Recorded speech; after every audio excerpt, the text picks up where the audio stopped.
Nếu mà ai nhanh hả, chừng 3 ngày thôi là sạch sẽ. Còn nếu như mà kéo dài, cô nói làm chừng tuần lễ là thôi là gì tuyệt chủng luôn. Nếu như mà mình không có máy xông đó mà người mình vẫn ho hoài thì cái cách nào mà để giúp cho các bạn cùng cô chú anh chị đã trở lại với Sức Khỏe Health Tips. Mình là My. Các bạn hôm nay có khỏe không? Các bạn ơi, hôm nay My chia sẻ với các bạn cái cách này về ho. Giống như là ai bị ho có đàm hay là ho khan, hay là giống như mình ho lâu ngày không hết vậy đó, thì nếu như mà mình đã có đi bác sĩ rồi, mình đã có uống thuốc rồi, trị mọi cách rồi của bác sĩ rồi mà mình cũng cảm thấy là không có hiệu quả, thì các bạn cô chú xem coi cái cách ở đây của My chia sẻ có giúp cho các bạn cùng cô chú hay không nha. Hôm nay mình thấy có một cái này mình thấy là rất là quan trọng luôn. Chuyện như vậy nè các bạn, vừa rồi đó chú Năm gọi My và chia sẻ đó là chú nói là chú cứ sau thời gian gần đây nè chú cứ bị ho hoài mà không hết, mà từ lúc mà trời lạnh á, thì bắt đầu là ho tới giờ. Thì chú ở tiểu bang lạnh cho nên khi mà trời lạnh thì chú mở máy hít, máy sưởi đồ trong nhà đó các bạn, thì mở như vậy đó lâu ngày thì cái mũi của mình bị khô, cho nên á, chú phải mở cái máy là humidifier các bạn. Humidifier là cái máy mà cái hơi nó steam lên á, để cho nó làm cho cái không khí mình nó không có khô khi mà bị mở máy sưởi, thì cái đó nó làm cho không khí mình nó ẩm. Thì chú bị ho thì chú cứ nghĩ là tại vì thời tiết nó lạnh thay đổi cho nên cái người của chú bị ho, mà ho hoài thì không có hết, thì uống thuốc này kia thì nó cũng giảm mà nó không có hết hẳn luôn. Cho nên chú thấy vậy chú phải đi bác sĩ. Thì chú đi bác sĩ thì mới phát hiện ra, các bạn có biết không, là bác sĩ nói á, là bây giờ về nhà tắt cái máy mà xông á, cái máy mà làm máy humidifier là cái máy xông á, mình rửa cho sạch đi. Còn nếu mà muốn thử á, giờ tắt cái máy đó, không có xài cái máy đó nữa. Tại vì bác sĩ nói á, ở trong cái máy đó đó các bạn, nhiều khi á, mình rửa không sạch, giống như mình xài lâu ngày mình rửa không sạch, rồi cái hơi ẩm á, nó phun lên á, rồi cái nấm mốc được ở trong đó đó, mặc dù mắt thường của mình không có thấy được, nhưng mà nó làm cho dơ, rồi mình hít vô rồi đó, rồi nó ảnh hưởng, nó làm cho mình bị ho. Thì quá cái bác mới về tắt cái máy đó, không xài nữa. Thì tự động chừng ngày 2 ngày tự nhiên cái bác bớt ho rồi hết ho luôn các bạn. Thì bác mới nói không ngờ là cái máy đó nó làm cho bác ho, chứ không có phải mà thời tiết lạnh gì hết á. Bây giờ vẫn đang còn mùa đông, vẫn đang lạnh, nhưng mà cái máy đó đó là nguyên nhân. Mà bác sĩ á, cũng nói với bác á, là rất là nhiều người mở cái máy đó lên thì tốt cho cái không khí xung quanh của mình, nó làm cho nó ẩm, cái mũi của mình nó không có bị khô. Nhiều khi mình mở máy sưởi thời gian chừng 10 ngày 20 ngày thôi, cái mũi của mình khô queo, mình phải sức Vaseline rồi vô các bạn, chứ còn không nhiều khi nó khô cứng luôn đó. Thì như vậy mà mình mở cái máy đó lên, nó làm cho không khí ẩm lại, nó đỡ lắm, nó không có bị khô cái không khí. Nhưng mà ngược lại nó bị cái đó đó các bạn.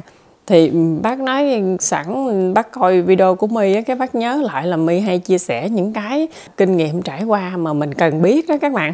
Thì cái bác gọi cho My, thì con cũng cảm ơn bác rất là nhiều nha, đã chia sẻ cái này mình thấy rất là hữu ích luôn đó. Thì My nói để cho các bạn cô chú, nếu mà ai mà bị ho thì đâu mình thử coi. Nếu như mà mình không có máy xông đó mà người mình vẫn ho hoài thì cái cách nào mà để giúp? Nếu các bạn cùng cô chú có áp dụng theo cái cách My chia sẻ thì nên tham khảo với bác sĩ trước khi áp dụng những cách này giùm My ha, để được an toàn hơn. Cái này My thấy rất là hay mà cũng tự nhiên nè. Cô quen với My, cổ có một cây bưởi rất là lớn các bạn biết không, rồi năm nào là cũng hái bưởi cho bà con rồi vậy đó. Xong rồi là cổ có nhiều vỏ bưởi lắm, lột ăn đồ hàng ngày có nhiều vỏ bưởi, thì cổ mới lấy cái vỏ bưởi đó đó, cổ ngào với đường, mà cổ làm đường ít là không có nhiều. Cái vỏ bưởi nó còn nhìn là mình thấy vỏ bưởi luôn á, có cái thịt ở trong cái bưởi nữa, màu trắng trắng nhưng mà không có nhiều lắm, nhưng có cái vỏ ở ngoài. Thì xong rồi cái cô ngào đường sơ sơ, rồi cô có để như là nước chanh vô, rồi chút xíu muối thôi. Muối thì rất là ít, hình như là không có, nhưng mà thấy có chút xíu đường, nhưng mà cũng không có ngọt lắm. Các bạn biết không, ăn nó làm cho mình á thông cái cổ hay cực kỳ luôn. Các bạn với cô chú mà ở nhà mà có cây bưởi á, mình ăn không hết hay là mình ăn xong mình gọt cái vỏ bưởi là mình làm vậy mình ăn đi, thay vì mình bỏ. Mình đâu có làm gì đâu với cái vỏ bưởi. Thì các bạn lấy cái đó, các bạn cắt nhỏ ra mỏng mỏng, cô bào mỏng sợi sợi vậy đó, rồi xong rồi cô ngào với đường. Mà mình ăn nó không có đắng nha, nó hơi the the. Các bạn biết không, con gái của My á, cái nó ăn cái đó. Tại vừa rồi á, cô có cho nguyên hộp ăn, cái con gái của My nó mê, nó ăn được luôn á, nó không có bị cay đắng gì hết á. Cái vừa rồi nó cũng ho, cho nó ăn chừng ngày hết trơn, mà nó ghiền cái đó luôn các bạn. Nó ăn cả hộp luôn á. Nó dễ ăn lắm, mà ăn cái nó làm cho cái cổ của mình nó thông á, cái nó thích. Tại trong lúc mà nó ho cho nên nó ăn cái nó dễ chịu hơn, cái nó thích. Nó ăn, nó ngồi nó ăn hoài, nó cứ làm nhúm, lâu lâu bỏ một chút vô vậy mà nó tan đờm hay lắm các bạn ơi, rất là hay luôn. Nếu các bạn cô chú có mua bưởi á, mình rửa sạch rồi mình làm, còn ở nhà có bưởi ở nhà thì rất là tốt luôn. Mình nên làm cái cách này, nó thông cái nó làm cho mình không có ngứa cổ. Vỏ bưởi loại này nè, cô làm nhỏ nhỏ hình như với chanh muối hay gì đó. Còn một cái nữa đó là vỏ bưởi mà bào ra lát lát, con My ăn hết rồi. Giờ còn cái này nè, hiện tại á, là cô đang bào ra rồi cô làm sẵn vô hộp như vậy nè, hộp to go nhỏ nhỏ như vậy nè. Cô chia lại cho 5 đồng một hộp. Mà cái cô này dễ thương các bạn. Cô chia lại xong rồi tiền đâu cô dành dụm á, là cô cũng gửi cho người nghèo đồ hết á các bạn. Cho nên cô cũng có tâm lắm, chứ không phải là cô chuyên nghiệp để bán cái này nha các bạn. Giống như cô có thì cô làm để cho làm từ thiện thôi. Rồi xong đợt bưởi thu hoạch rồi hết rồi cô không có bán gì hết á. Như cây nhà lá vườn vậy đó các bạn, chứ không phải là cô chuyên nghiệp bán về cái này. Cho nên cũng không có nhiều nha. Thì để dưới video này My ở phần mô tả My để cái số phone cho các bạn cùng cô chú. Nếu mà ai cần thì gọi cô, rồi cô còn thì cô chia lại, còn nếu hết rồi thì My lấy cái số phone cô ra, không có để nữa đó. Thì cái này là trong đây á, mình ăn á, nó hơi ngọt ngọt. Hình như trong đây cô cũng có để gừng với nước cốt chanh nữa. Hồi lâu rồi cô cũng có cho My một cái mà cũng cái vỏ bưởi này, rồi cô có làm thêm ô mai, rồi như cam thảo, rồi gừng, nước cốt chanh. Cô làm hòa với nhau á, cái đó ăn cũng rất là ngon các bạn. Cái này mình để tủ lạnh My ăn từ từ rất là lâu luôn á. Ở trong đây á, như cô làm cũng có để gừng, cho nên mình ăn có cái hơi cay cay. Mà nhờ vậy mà nó thông, không có bị đắng nha các bạn. Thơm mùi bưởi, ngọt, nhẹ nhẹ thôi. Cô làm rất là ngon. Để My chia sẻ với các bạn cùng cô chú luôn. Đây cũng là một cái cách mà mình làm cho tan được cái đờm của mình, mà mình giảm ho mà rất là hiệu quả luôn. Mà nếu như các bạn cô chú mà ai mà ho mà kéo dài á, ho khan hoặc là ho có đàm gì cũng mình nên thử cái cách này đây. Thì cái này hồi lâu rồi thì My nhớ là cái cách của cô Phong, mà cổ nói là cái này á, con nhớ nhắc bà con cô chú á, ai mà bị á, làm thử đi. Thì cô đã làm, cô áp dụng, mà cô nói là giống như là bài thuốc gia truyền vậy đó các bạn. Thì cô làm nó như vậy nè. Nhà của cô là có cây chanh màu vàng. Thì cô nói cái cây chanh màu vàng á, cái lá nó mình ăn á, nó ít có bị đắng hơn là cái lá chanh màu xanh. Thì cô lấy chừng 5-7 lá, 8 lá vậy đó. Xong rồi cô rửa cho sạch ha, để đó. Rồi gừng á, cô cắt khoảng chừng 1 lóng tay à. Tại vì cô là bị giống như cao máu, cho nên cô không có làm nhiều. Còn nếu như mà ai mà không có bị cao máu á, thì cho chừng 2 lóng tay cũng được nữa. Mình gọt ra sạch, xong rồi mình để chung với lá chanh luôn. Nước á, nửa lít nước ha, gừng với lá chanh. Xong rồi bỏ máy sinh tố. Mình cho thêm khoảng chừng nửa muỗng cà phê muối, bỏ vô chung. Rồi xay nhuyễn ra xong á, đổ vô cái nồi, nấu đậy nắp lại. Từ lúc mà mình bật lên thì cho nó sôi cái. Sôi xong rồi mình vặn nhỏ lửa. Rồi mình để khoảng chừng 10 phút, 15 phút vậy đó. Xong rồi tắt. Mình lấy cái vợt á, mình để nguội cũng được, hay là mình lượt liền cũng được. Mình lượt nó ra, mình chỉ lấy cái nước thôi.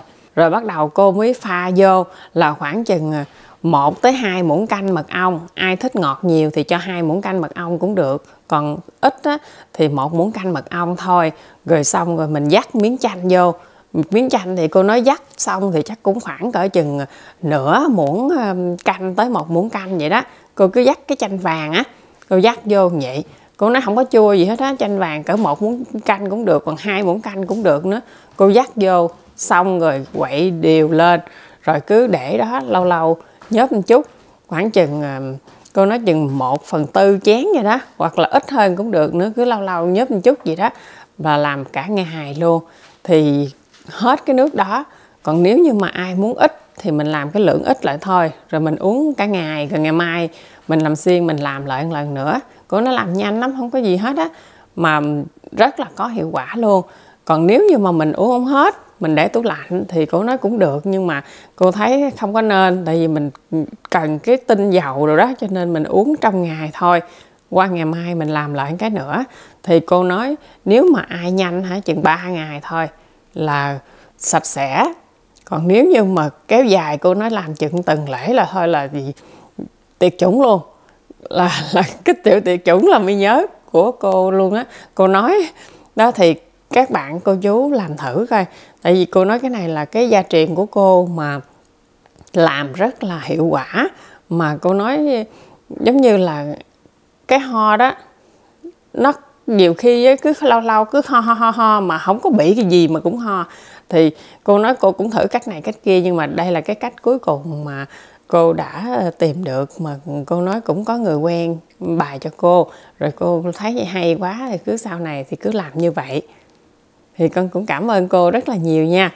Cô có xem video này thì có gì hay thì xin cô chia sẻ thêm giùm con nữa. Và đây là một cái cách mà nếu mà các bạn cô chú mà thử những cái cách khác mà mình cảm thấy là chưa có kết quả với mình, thì các bạn thử cái cách này đi, mình thấy có rất là nhiều người có kết quả. Thì cái cách này là của cô Hồng.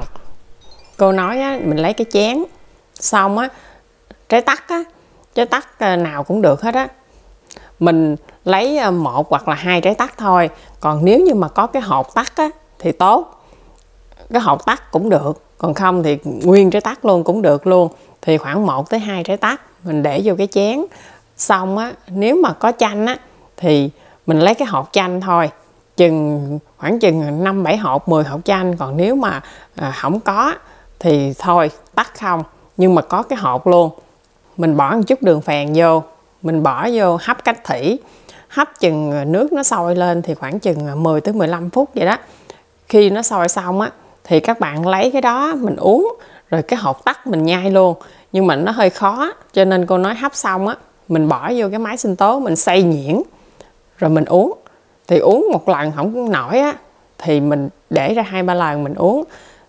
Cô nói nó dễ uống chứ không khó, khi mà có đường phèn rồi á thì nó dễ uống.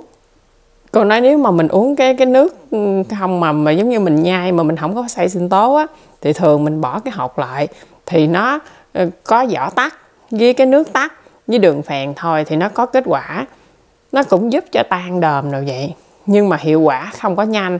Còn nếu như mà mình có luôn cái hột tắc với cái hột của cái trái chanh luôn, mình để vô trong nó có kết quả rất là hay. Cô nói là hiệu quả nhiều hơn so với là mình chỉ lấy cái nước tắc với cái vỏ tắc thôi. Hoặc là cô nói có người thì lấy vỏ chanh rồi hấp rồi cũng với đường phèn, nhưng mà cũng không có hiệu quả bằng cái hột tắc với cái hột chanh.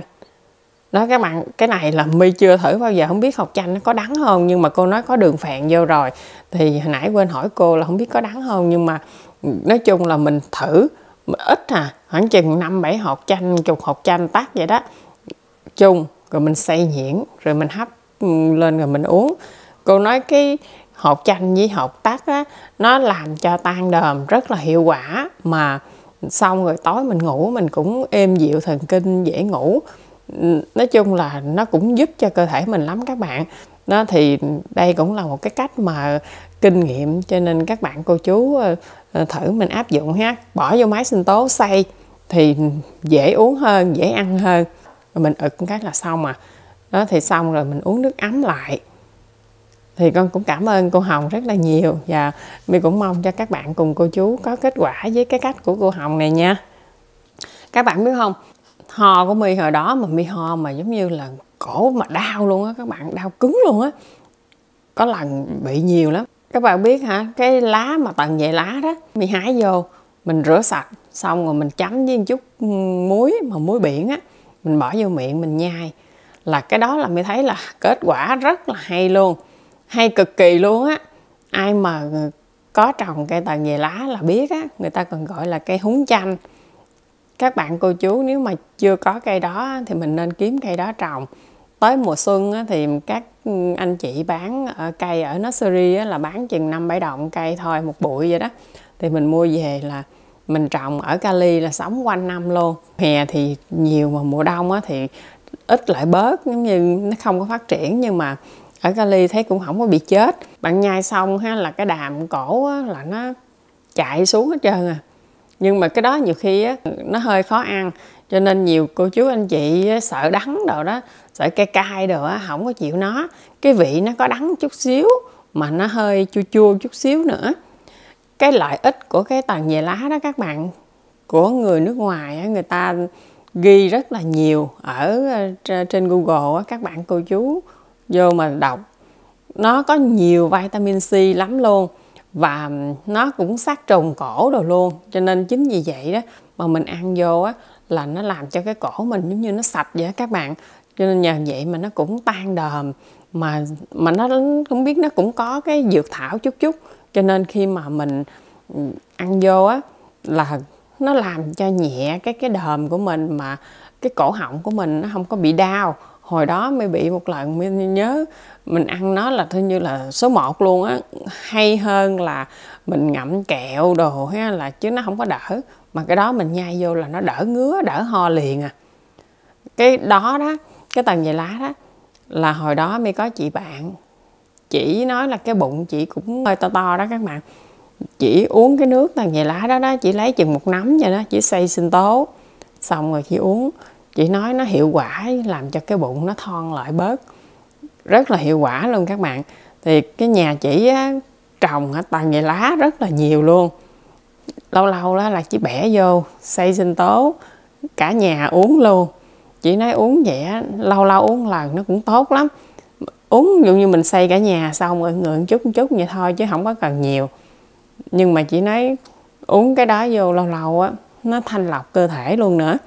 Hoặc là các bạn nấu canh chua, để vài lá tầng về lá vô á, nó cái mùi canh chua lạ lắm. Nó giống như là canh chua nhà quê hồi xưa. Tới khi mà gần ăn á, rồi mình mới bỏ vô cái tô canh, mình múc cái tô canh chua xong rồi cắt mỏng, mình bỏ vô một chút thôi, chứ bỏ nhiều là dục tô canh luôn. Nó đắng lắm các bạn. Nó không phải đắng nhiều, đắng ít, nhưng mà cái mùi nó nồng, cho nên mình bỏ vô một chút thôi. Rồi một chút đó thì mình bỏ vô cái nước chấm, dụ như mình ăn canh chua có nước mắm ha, thì mình làm nhuyễn ra, mình bỏ vô nước mắm, rồi cái mình gắp cá hay gì đó, mình nói ví dụ vậy, rồi mình chấm qua cái nước mắm đó, rồi mình kẹp chung một miếng tầng về lá luôn, mình ăn chung.